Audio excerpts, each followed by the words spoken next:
Έλα να σου πω τον πόνο σου, να σε βγάλω από το θρόνο σου. Πες μου πως από το θρόνο σου σε πέταξε η αλήθεια τελικά. Δεν μ' αφορά πάρα πολύ, μα αλήθεια από Σιμίτη πήγες Κώστα, Γιώργο και Σαμαρά. Μαχητικά αεροπλάνα να αγοράσουμε κι άλλα. Θέλεις πολλά για τα παιδιά σου λέγα, μα πραγματικά Ελληνόπουλα θέλεις να θρέψεις να γίνουν κι αυτά. Μ' ανοιχτά ματιά ποτέ η μη ντροπή και το έσχος ταυτόχρονα.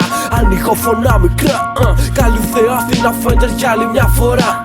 Κρυβά μπιτσα από μένα, στον εαυτό μου δωρισμένα. Κάνω φέρμα, ένα δείγμα πάντα το δρομίζω τέρμα. Αν με πιάνεις νιώθεις δεν θα μου επιβάλλεις κάτω πια κι αν είναι η θέση σου man.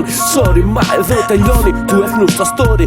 Κλείσε το παράθυρο σου και δες με πω το story σου καρδιά. Όξινη hip-hop βροχή, ανακοχή. Ποτέ γαμώ το σπίτι του κάθε κοπρίτη που πλουτίζει από σκόνη στη μύτη. Από την Αττική ως την Κρήτη και από Κρήτη Αττική. 366 χιλιόμετρα διαδρομή, συνεχώς μέχρι να κόψει αναβολή. Είναι η πουτάνα σχήπολη, είναι πουτάνα κοινωνία που δεν θα συμμορφωθεί ποτέ στα μάτια μου μπροστά. Κράτα τα ψηλά για ένα ούζο μετά. Κράτα τα αυτιά σου κλειστά, εκεί που πρέπει ανοιχτά. Να είχα τα λεφτά για να μην είχαν αυτοί τα λεφτά. Να είχα τα λεφτά για να μην είχες εσύ τα λεφτά. Φραγκοφωνιά, φραγκοφωνιάδες, σκατό φραγκοφωνιάδες. Πολύ μαλλί.